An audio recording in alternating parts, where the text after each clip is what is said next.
Welcome to Downtown Sports. My name is Downtown Stephen Brown, and in today's video, guys, reacting to Armchair GMs. The series where I bully people online about their hockey opinions. The series where I don't provide the content, but sometimes you guys do. So if you would like to submit an Armchair GM for me to review possibly or react to in one of these videos, all you have to do is publish one and leave the link to it in the comment section down below. So what do you say we just dive in here? And there's one that's really speaking to me here by Michael Simonetta _97 here. Should I be GM?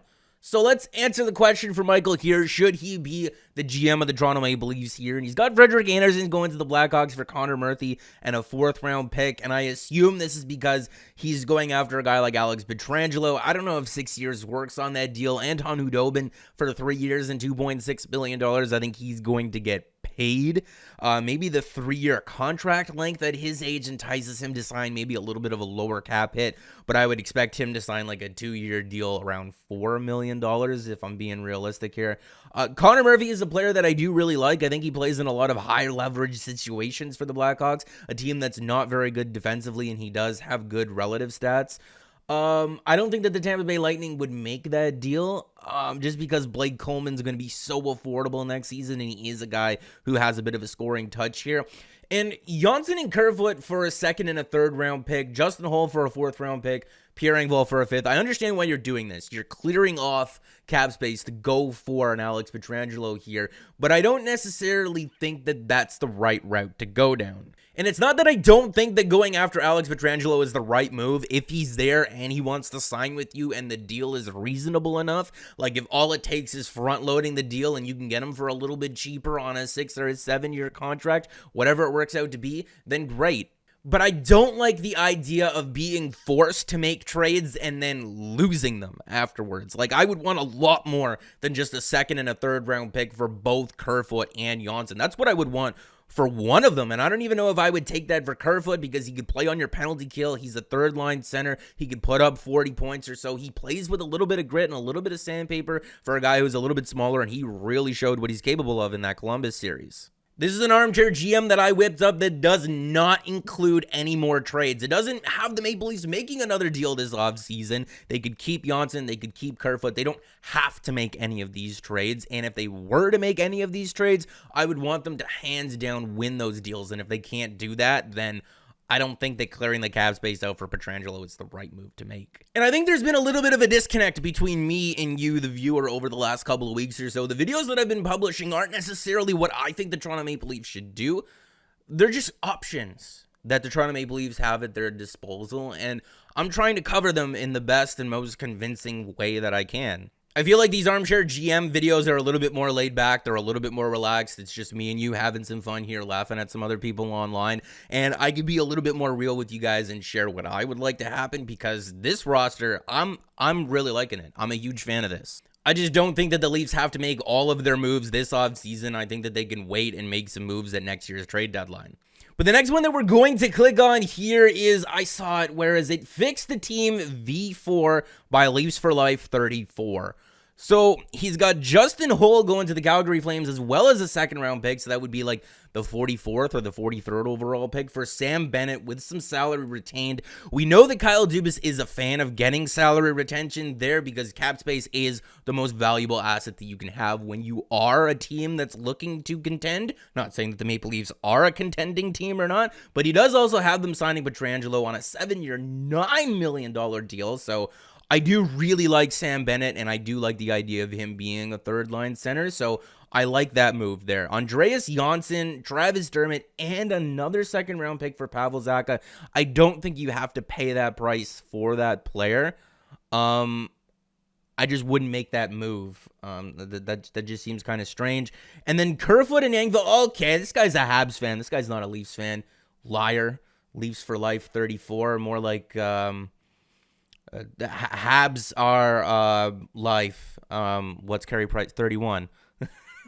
I hope that that's his number because I'm not redoing the take here. And I mean, this is Mitch Marner as a defenseman. I mean, okay, there was that quote a little while ago. Quinn Hughes is what happens when you teach Mitch Marner gap control.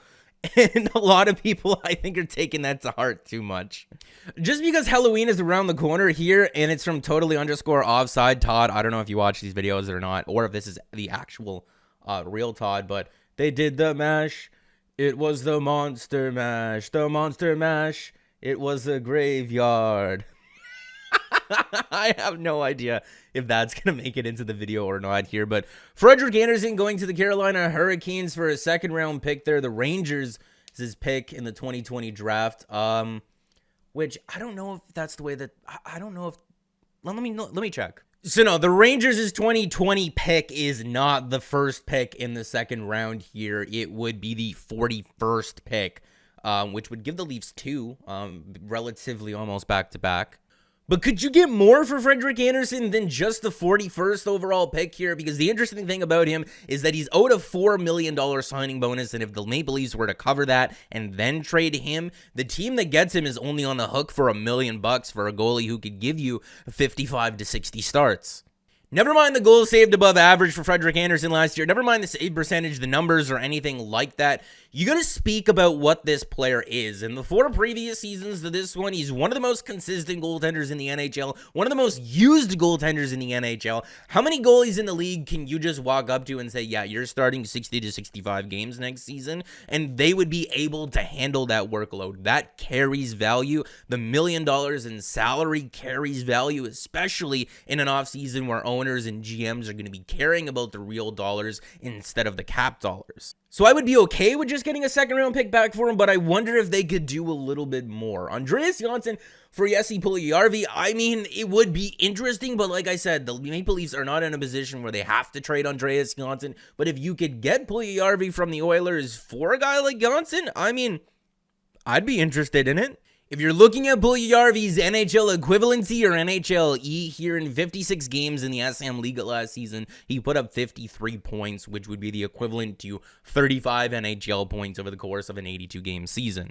When you're trading for Jesse Puljujarvi, you almost have to throw the fact that he was the 4th overall pick out the window entirely. You have to look at him from the stance that he's 22 years old, he's 6'4", he's 201 pounds, he's coming off of double hip surgery here. His NHL equivalency or expectancy over the course of an 82-game season from his most recent performance in the SM Liga is 35 points, which isn't too bad. He would be a decent third-line addition for the Toronto Maple Leafs. But you can't get caught up too much in the minutia of him being a former 4th overall pick because he's just not that prospect anymore. You can't overpay on the perceived value versus the actual.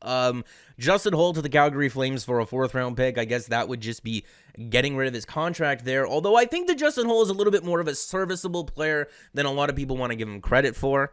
When we're looking at Justin Holl's HP Analytics page here, this is a serviceable defenseman. This is a defenseman that played on the Maple Leafs' #1 shutdown pair last season. Maybe if they're able to get him off of that and playing against more favorable matchups, he would look a little bit better because the player that we saw in the last 20 or 25 games of the season and then in the playoffs when he wasn't with Jake Muzzin, it was a little bit concerning, but this is a guy who's bigger, a right-handed shooting defenseman, someone who likes to hang on to the puck and carry it at times. He is a guy who can play on your penalty kill and does that fairly well. I don't know, is that worth $2 million to be a third pair guy? I don't know. It depends on what team he's on. The question and the decision is not, is Justin Holl good enough to be on the Toronto Maple Leafs' defense? Because he is. I mean, the right side is a bit of a tire fire, but can the Toronto Maple Leafs afford to have him on the third pair next season? You know what? The more that I look at this is the actual Todd, so I am going to be a little bit tougher on this. You're signing Pietrangelo, $8.27 million. Haha, we see what you did there with his jersey number. So I can understand why you're just moving these players. You're clearing out cap space for a guy like Pietrangelo. The Puljujarvi move would be a cost-saving measure. This is a cost-saving measure. This is a cost-saving measure.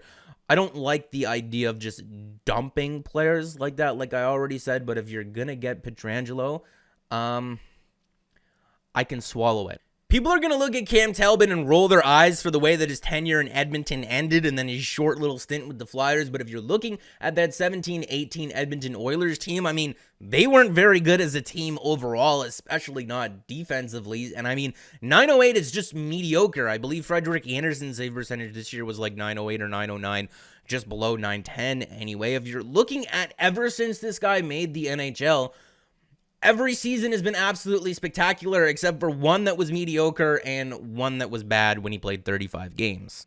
So I don't know, is it really smart to judge a guy on just 35 games when he's played over 300 in the NHL? Cam Talbot, Jack Campbell, I can't say that it's perfect, but if you're getting Pietrangelo there, that would be a decent little goaltending tandem.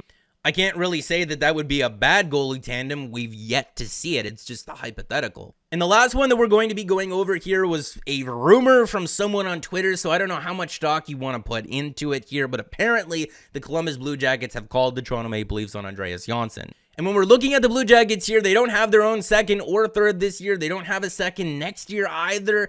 I mean, what are they trading the Leafs? Are they giving them a prospect? Are they giving them a roster player? Are they giving them future picks from 2022 for Andreas Johnsson? I don't know. On a good day, Josh Anderson is worth more in a trade than Andreas Johnsson, but if you're looking at the facts here, Andreas Johnsson came back from his injury and he looked like he could keep up just fine. The hip or whatever it was that was bothering him is not an issue anymore. Josh Anderson did not come back from shoulder surgery last season, so you're acquiring a player that, I don't know, could never be the same again. And even when Anderson did play last season, it was in 26 games and it wasn't that great. At least when Johnsson was in the lineup, he did produce somewhat. And Josh Anderson's agent is also Darren Ferris, and he's currently a restricted free agent, so he needs a new contract, so that does hurt his value. And Andreas Johnsson is signed for the next couple of seasons here at a pretty reasonable rate. If the Maple Leafs were to pay out his signing bonuses before trading him, he would be owed $2.6 million, $2.5, and $2.5 on the rest of his deal here, which is very good for a guy who could be very, very effective on someone's second or third line. If Josh Anderson is available and the Toronto Maple Leafs are able to acquire him, I would be really, really stoked. But let me know what you think down in the comment section down below about the Armchair GMs that we went over here. I know we had a little bit of fun here in this video as well, or hopefully we did anyway. Hopefully it was just not me just straight up embarrassing myself on camera here. But make sure to like the video if you did like it and subscribe for more, because more is always on the way. And guys, have a great weekend.